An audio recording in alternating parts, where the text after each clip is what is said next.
La pregunta es con respecto a... La primera pregunta es, básicamente, ¿en qué zonas del país podemos encontrar al aplistón, ¿no?, y al aplista, ¿no? Y por otro lado es respecto a... Entonces, bastante el estudio del sistema de partidos, ¿no?, en donde los partidos tradicionales actualmente trabajan bajo la idea del militante, ¿no? Pero existen otras formas también de llegar de los partidos, ¿no?, donde tú señalas en tus estudios que son partidos issues, por temas específicos, ¿no? Y por otro lado he escuchado también a otros analistas que llaman los partidos de cuadros, ¿no? O sea, ¿qué análisis puedes dar al respecto para poder también concluir con esos personas? ¿El nombre de su nombre es? Miguel. Buenas noches. ¿Su nombre es? César Garay. Bueno, realmente felicito por tu trabajo, nos da unos parámetros para tener alguna esperanza probablemente en el surgimiento del partido. Nosotros que somos apristas de familia y seguiremos siendo apristas.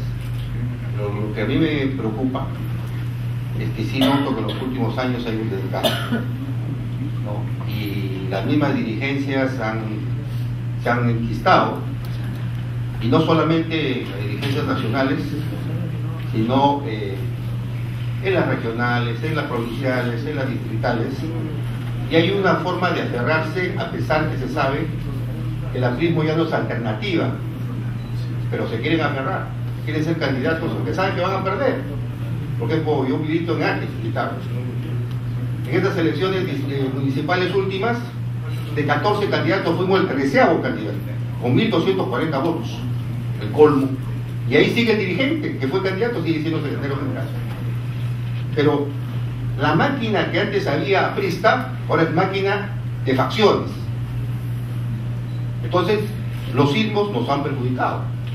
A mí me ha mucho gusto que en esta reunión haya gente joven, que ahí está al apostar por la renovación. Y definitivamente creo que sí tenemos que ir a un cambio, porque si no, estamos en un carro viejo, sin llantas, sin aceite, sin motor, y la gente lo va a empujar porque va a pensar que ese es el partido, y eso ya no es el partido. Entonces, en ese sentido, mi pregunta va que, es más, en esta última elección, en la segunda vuelta, los compañeros se polarizaron entre Humala y Keiko. Había una polarización. Y resulta que hay compañeros que apostaron por Humala y resultaron más humalistas que los mismos humalistas. Y por el lado de Keiko inclusive. Entonces, sí estamos en un problema de crisis, ¿sí? Que no estamos entendiendo los militantes, que estamos en desgracia, estamos como decía Mauricio, en un paciente de cuidados intensivos. Entonces, creo que por ahí nos está faltando ese tipo, y tenemos que ser conscientes, y viene mi pregunta, que sí tenemos que apuntar a primero tomar conciencia de esa realidad y saber que esta máquina ya está agotada, por un lado. Segundo, el liderazgo que nos va a seguir manteniendo Víctor Rueda de la Torre, que es la mayoría de los apristas seguimos siendo allistas, aunque nos digan que no. Ese es y tenemos que resucitar y reaparecer el Víctor Raúl, pero sí realmente apostar por esa juventud nueva, porque si no, el APRA definitivamente, si sigue con los liderazgos y con los grupos y las cúpulas a mantenerse, en la última elección, que hubo para los candidatos al Congreso, para la presidencia municipal, se inflaron las ánforas, se está jugando al anforazo, eso es mentir, no hay democracia interna, la gente ya no vota, y si hay ahorita para este Congreso de delegados, yo creo que también la asistencia va a ser mínima. Entonces creo que sí tenemos que tomar conciencia de no seguir una máquina agotada cuando sabemos que no vamos a ningún lugar. Mi pregunta concreta, en ese diagnóstico, ¿qué sugieres?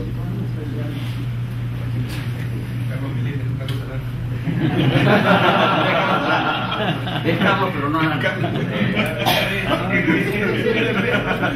Buenas noches, Carlos. Felicito por estar acá presente. Buenas noches a todos los compañeros. Ricardo Mejía. Carlos, me acuerdo muy bien que cuando acabó el flyer de primera elección estuve en RPP y justo Chema Salcedo le preguntó si el APRA había muerto, y él respondió que no ha muerto, ¿no? Está todavía, está por renovarse, y yo dio apreciaciones muy coherentes, creo yo, en ese momento trágico para todos los compañeros apristas. En ese momento no tenía datos de Sí. Bueno, dos preguntas concretas. Señalaste en la encuesta que el sector A y B y el sector juvenil es el sector más preponderante a ser apristón. Es decir, se podría decir en estas también últimas elecciones el sector Pepe Causa, ¿no? El sector más o menos Pepe Causa, es decir, que no tiene una identidad política, que no tiene una cultura política, que no tiene formación política. Es un sector entonces que nosotros podemos conquistar, podemos convencer con nuestras ideas de justicia social, etcétera, etcétera, etcétera.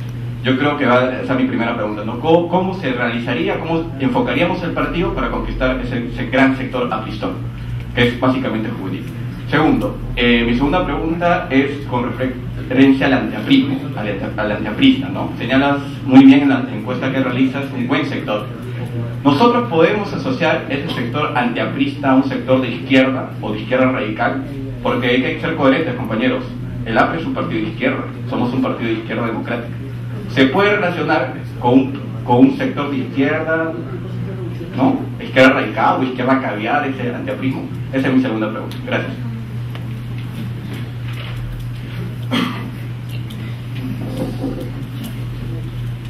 Buenas noches. Carlos. José Bulnes. Al inicio tú has hecho una separación metodológica en separar al partido político como una maquinaria y como una identidad. Pero me parece que a la hora de que tú has hecho el muestreo para abordar o para manejar la categoría de identidad, y has hecho un estudio, esta identidad hacia el partido más bien no sería ante un caudillo o ante un líder, en este caso García, porque ese espacio potencial de voto aprista no es más que nada de un voto alanista. Eso por un lado. Y lo segundo,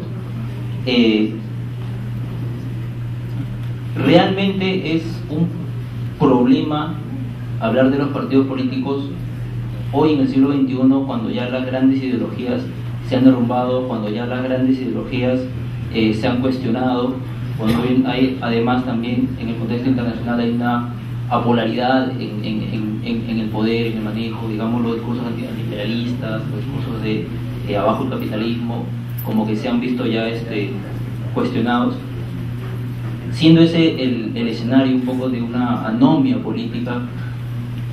¿Cuán viable es realmente hablar de un partido político?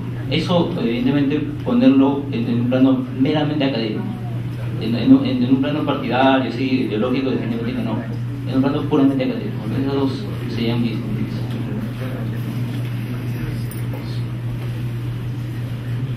Acá, sí.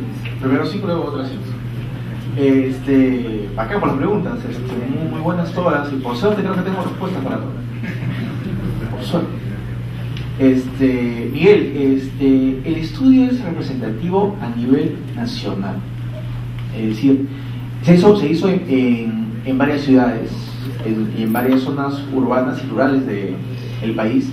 No tengo acá a la mano la muestra de cuáles han sido las ciudades, pero no es representativa dentro de cada ciudad, es representativa a nivel de país. Y las conclusiones que se pueden sacar no es por zonas, sino es por nivel socioeconómico, por edad y por sexo. Ya, yo quisiera saber, como dice Alan, dónde están los apristones. Geográficamente, con estos datos, no te puedo decir, pero sí te puedo decir dónde están los apristones en términos de edad, nivel socioeconómico y eso. Ahora, para las preguntas que tú haces, habría que precisamente hurgar más en la cultura política. Y de hecho, yo he propuesto a algunos dirigentes de replicar este mismo estudio en una ciudad tradicionalmente aprista, La Libertad, en una región, perdón, en zonas donde hubo o no hubo, Arequipa, por ejemplo, o zonas donde fueron muy bajas las simpatías por el APRA, como en Puno, por ejemplo.